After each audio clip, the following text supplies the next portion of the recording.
For today's video, magre-review tayo ng TID Radio TD-H3.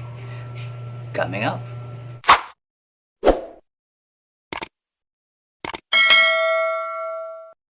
Mama's Boy 91. Hi guys, so welcome back sa aking YouTube channel, Mama's Boy nga po pala. At for today's video nga is meron tayong re-review galing kay TID Radio, which is ang TD-H3.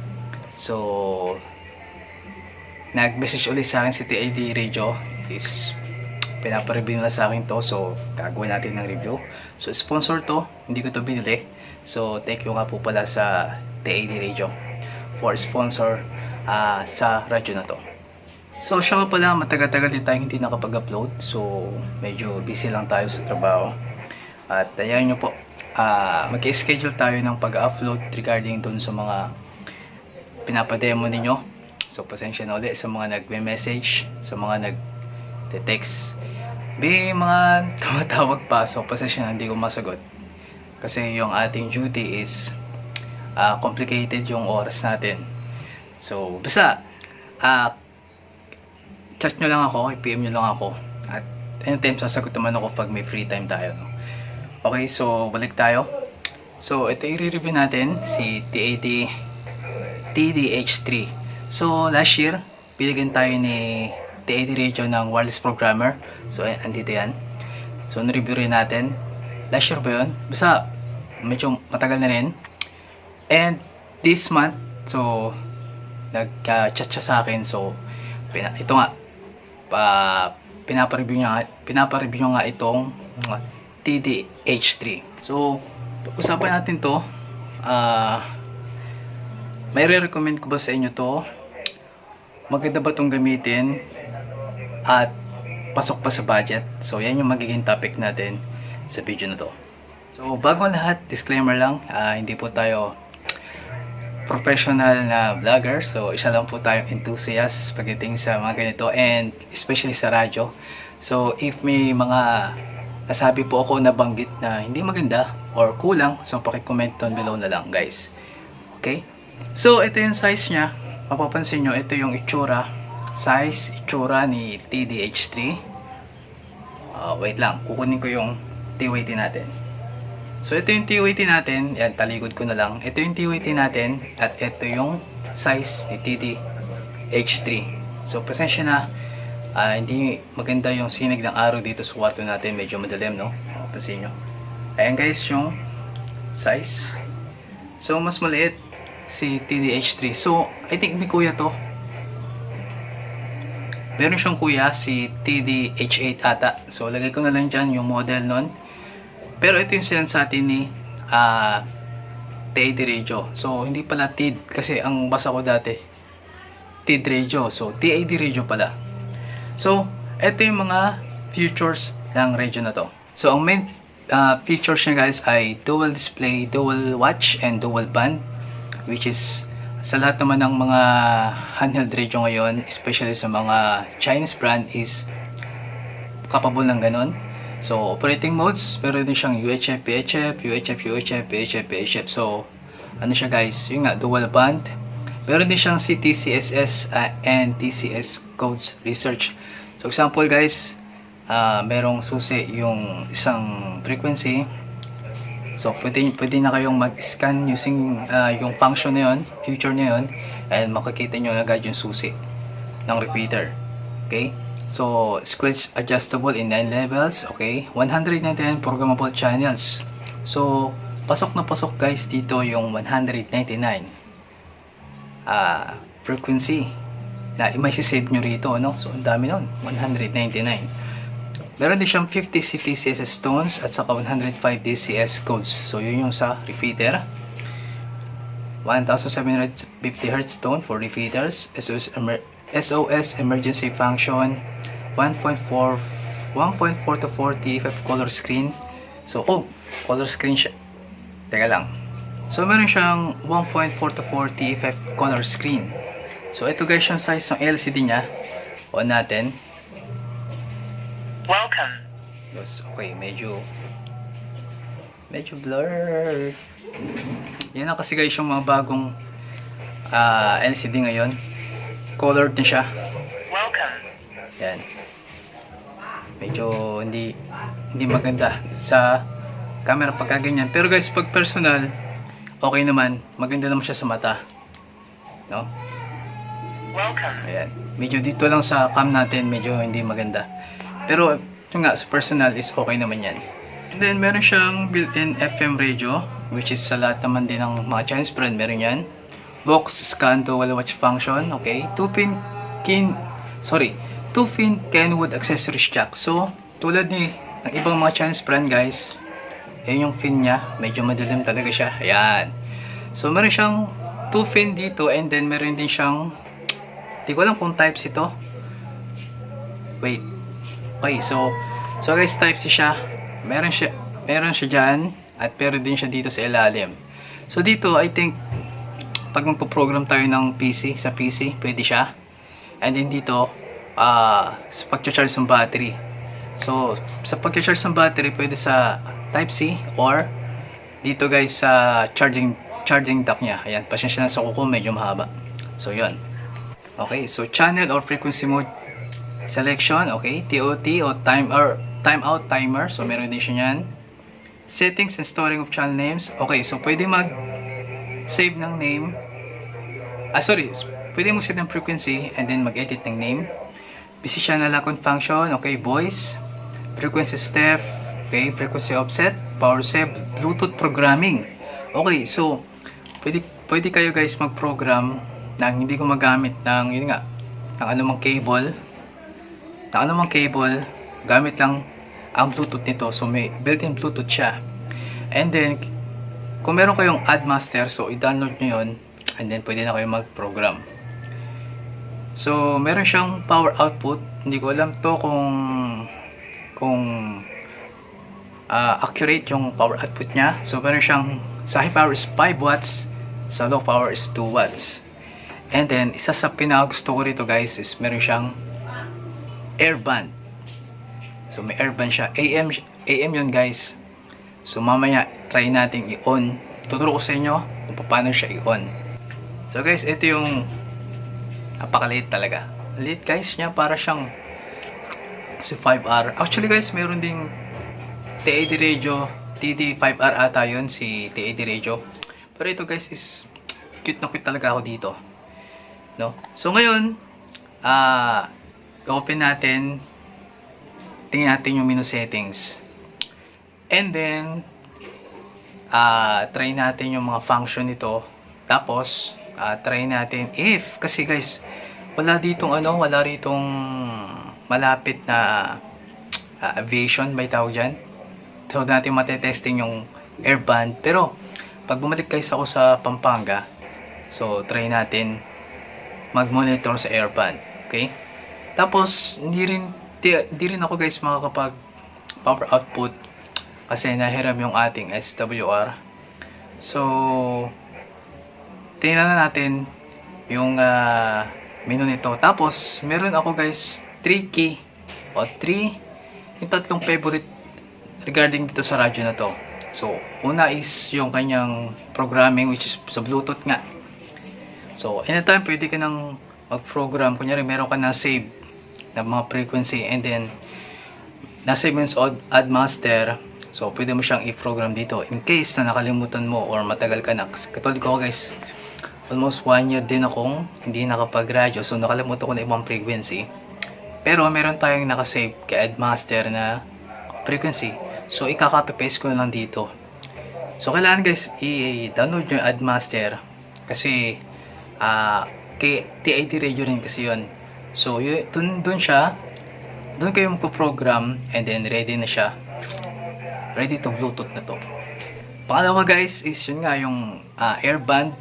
So lahat ng mga handheld radio ngayon is may mga airband na. I think lahat kahit sa Baopeng meron na rin, no? And then lastly, meron lang ako natuklasan dito na tayo kasi guys mababaw lang kaligayahan natin.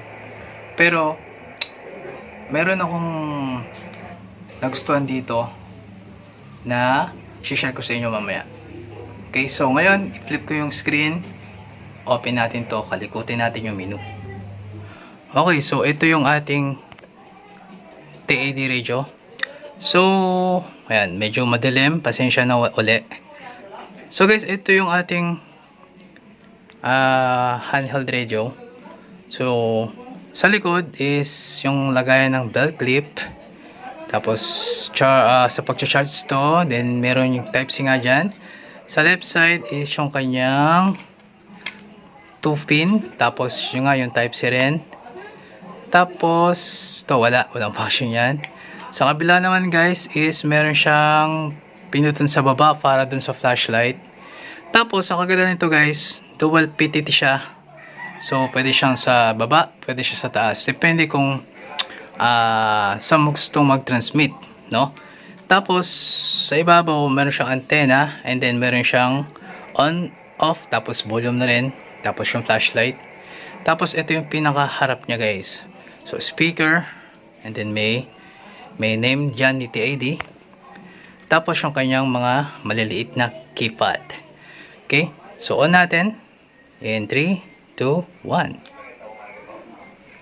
Welcome. Okay. So, medyo malabo lang. Ayan.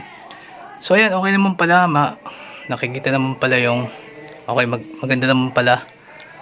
Maganda naman pala yung kanyang Welcome. display. Ayan. So, yan yung kanyang display.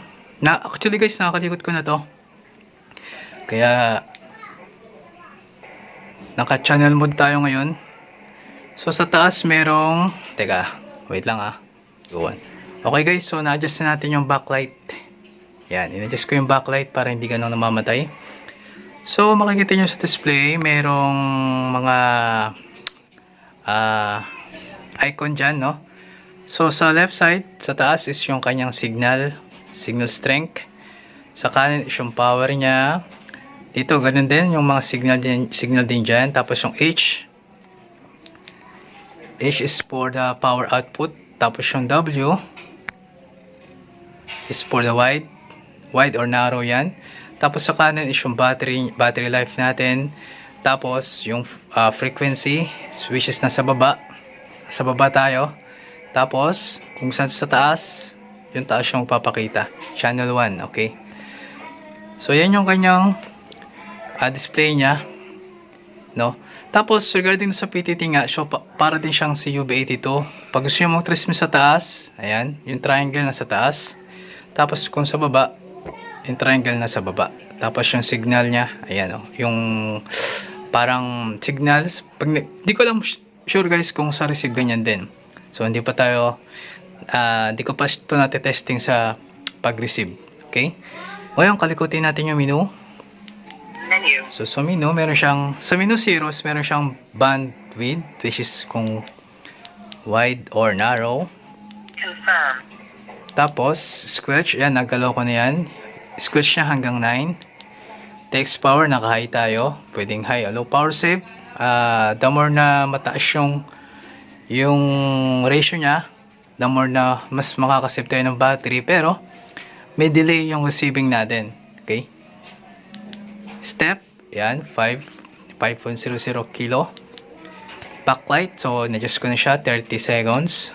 Beep, in-off ko na to guys, pero pag binili siya, naka-default siya sa on.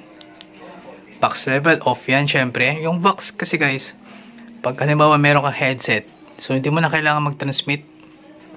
Hindi mo na kailangan mag-PTT, automatic na pag nakarinig siya ng ugong lang o hangin lang, so magta-transmit siya automatically. Okay? So, yan yung ating box. Next natin is TOT. So, ito guys yung transmit timer.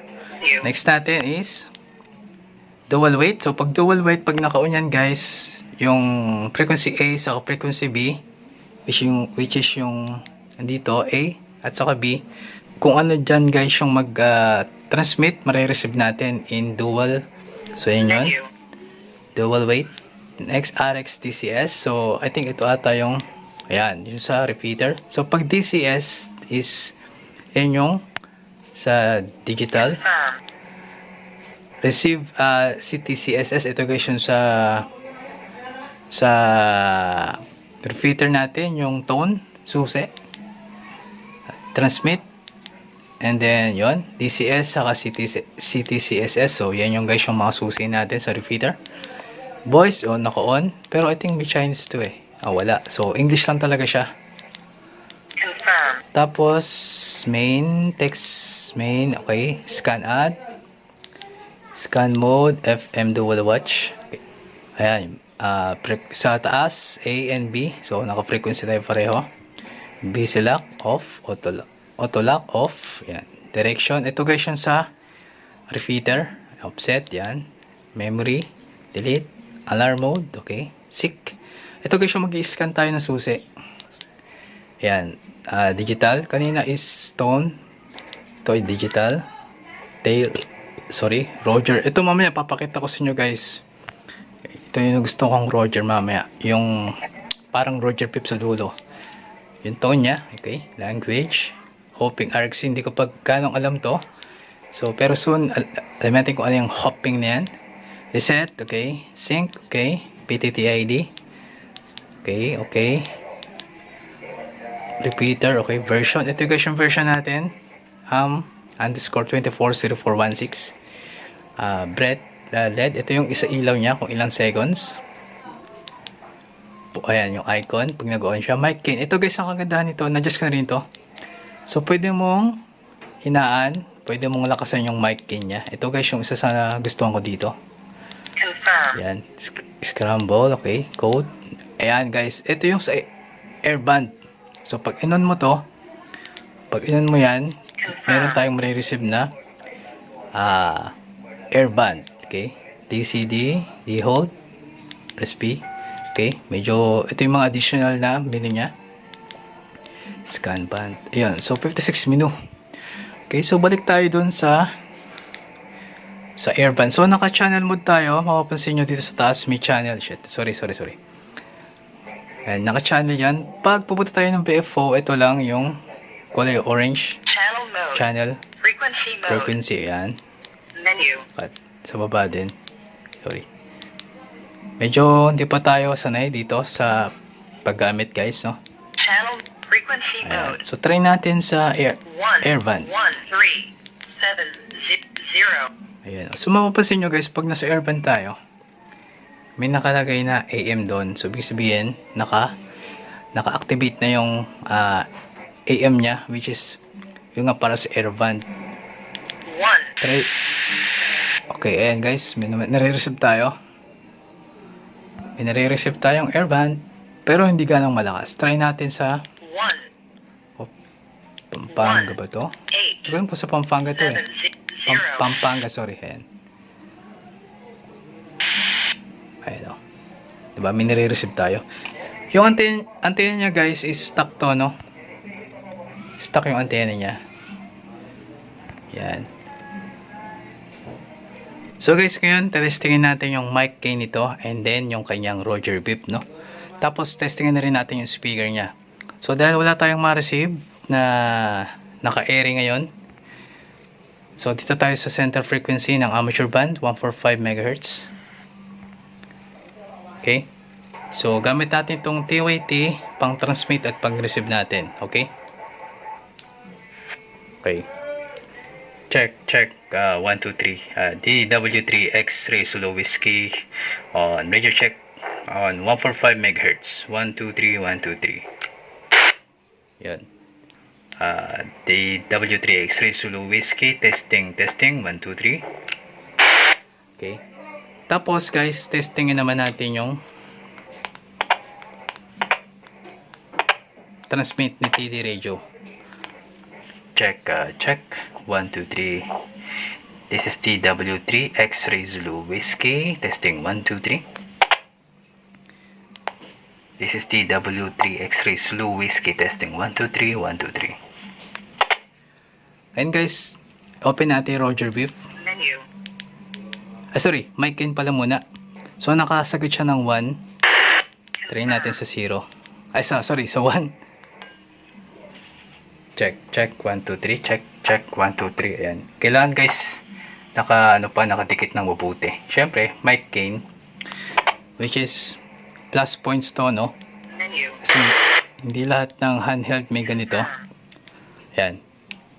Check. Yan. Kahit medyo malayo ng isang dipa yung aking bunganga sa ating handheld. So, okay naman. This is TW3 X-Ray Zulu Whiskey. Testing 1, 2, 3. Ayun guys, open natin yung Roger Beep. Ano bang yun? Ayun. So, meron siyang isa, dalawang tone lang. Try mo natin yung tone 1. Ito guys, sigurado ako matutuwa kayo sa tone 2. So, mamaya, no? So, transmit tayo. Oops. Testing. This is TW3 X-Ray Zulu Whiskey. Testing 1, 2, 3. 1, 2, 3. Yung guys, yung tone 1. Again. Testing. This is TW3 X-Ray Zulu Whiskey. Testing radio.